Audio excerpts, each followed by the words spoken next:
Congratulations on the publication of your book. Thanks very much. I very much enjoyed it. It reads beautifully. I think the first questions that will come to mind and your readers will want to know is a little bit about you as an author, especially because you write beautiful English, is an amazing command of language. But your name is not Jack Smith, is Hooman Majd.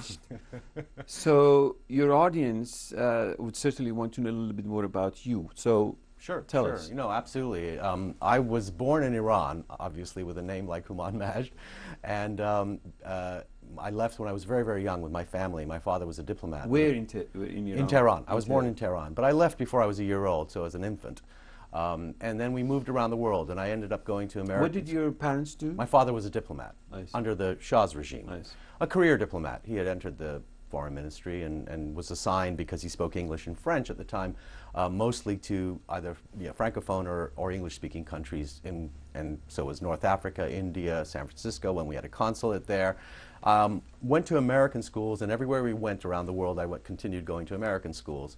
And then give us some itinerary. Which countries? We went. It was England, California, Washington, Tunisia in North Africa, India, New Delhi, and then there was 1 or 2 years in the middle there where he was reassigned back to the foreign ministry in Tehran. So you consistently had an American education. An American education, yes, except for high school, because we were assigned once again back to London, and my parents felt rather than send us to the American school, we should get an English education. So I went to English school and ended up in boarding school there because my parents left after a couple of years.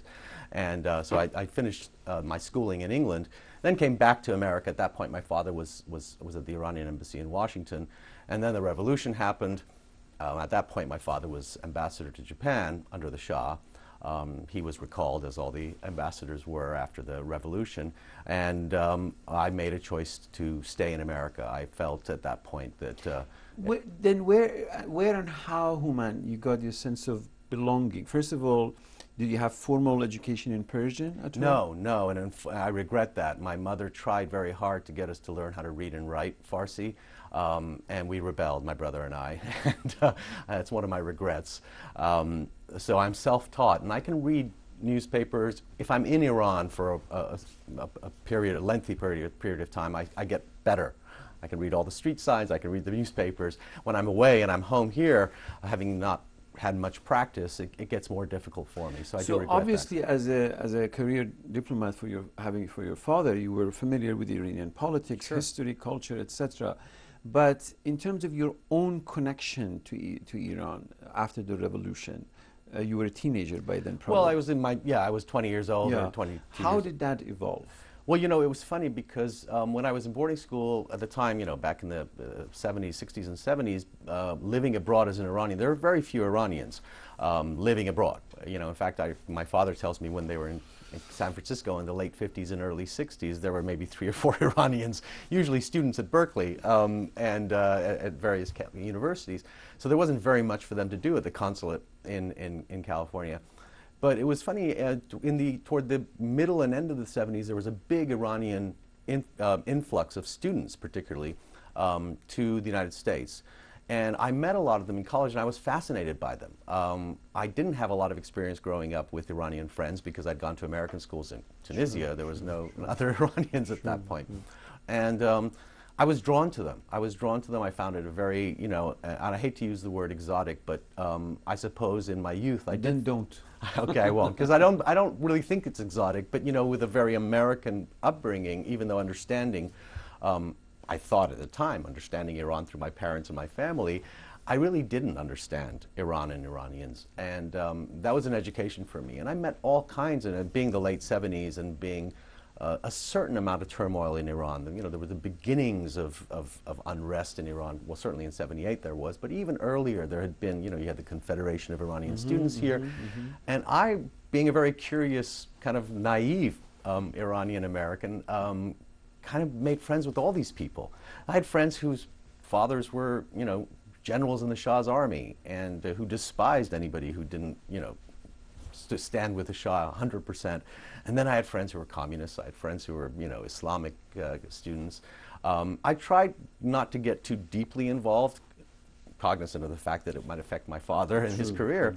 But I certainly had these friends, and I found it really, really interesting. And that was when I think I was really drawn to the politics of Iran. When did you feel drawn to writing about Iran? Well, there was a long period when I was in the entertainment business, and I wasn't particularly drawn to writing about it. I was drawn to writing fiction, and in fact, I wrote a couple of short stories way back in the early '80s, and had them published in various magazines and journals. Realized that I couldn't make a living out of writing fiction at that point, particularly if the subject matter was Iranians. One of the short stories I published in a book in England was about the Iranian diaspora in Los Angeles, a fictional story. So I was still drawn to Iran and the Iranian culture and people. What happened was, after many years in the music business, where I was very, just caught up in that business and in the entertainment business and film and music. Were you performing or just No, just producing and business part of it, yeah. I saw the business sort of go away in the music side, certainly, and I found it an opportune time, because I'd always had that desire to write, to start writing and full time, to become a writer, as it were. Maybe not an author, but certainly a writer, and try to and having had connections, being in the media business, I was able to write things. Initially, it wasn't actually about Iran. I started writing style pieces, from New York Times or New York Observer, and then it kind of morphed into, as Iran became more and more newsworthy. I don't know that Iran would have been as newsworthy, or at least as interesting a subject for a lot of people in those years between the hostages release and let's say 1997, when Khatami became president. And so that's really when I... So let's go back to your first book, The Ayatollah Begs to Differ. How did that come about? Well, that came about because I'd written a number of articles in various journals, and my agent suggested that if I wrote a book that kind of encapsulated some of my thoughts and my ideas and also my experiences in Iran, that it would be something that would be interesting to people. And so that's how that came about. And tell us something about your experiences, expectation, and if those expectations were fulfilled when you wrote that book.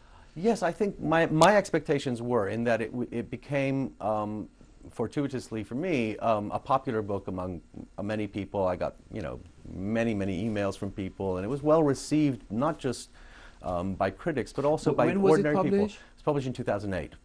Exactly 2 years ago. Exactly 2 years ago. And a lot of people read it who might not ordinarily have read a book about Iran. I had never set out to write an academic or a scholarly book. I make no claims to be a scholar. I make no claims to even have any particular knowledge beyond my own experiences, because I think that's one of the interesting things about Iran and Iranian politics, certainly on the political side, that not a lot of people really know what they're talking about at the end of the day, including myself. I mean, we have opinions, but it's a very, very difficult subject to boil down into sound bites or even into a short book. I wasn't looking to write the definitive book on Iran and Iranian politics. I was looking to write a book that I would find interesting, I would like to read, and if I was not the author. And fortunately for me, I think a lot of other people found it. So how did the book do? I think it did very well. I mean, it made the New York Times bestseller list. 1 or 2 weeks, I can't remember. It got a lot of attention. Actually, I found this odd. I never expected this. It got a lot of attention from Iranians, including Iranians in Iran, where it was, for obvious reasons, not translated into Farsi and distributed, although there are copies in Iran, the English copies. I found that people received it very well, and I don't, in terms of hard sales, I don't know that it was a huge bestseller or a big money maker for either the publisher or myself. The year 2008, when your book came out, obviously this was after the reform movement of Mr. Khatami and his 8-year presidency, and Mr. Ahmadinejad's first term now in office, and so what was your take on what was happening in Iran when you were writing that book? When I was writing, which I obviously was writing most of it in 2007, and based on some long trips I had taken there,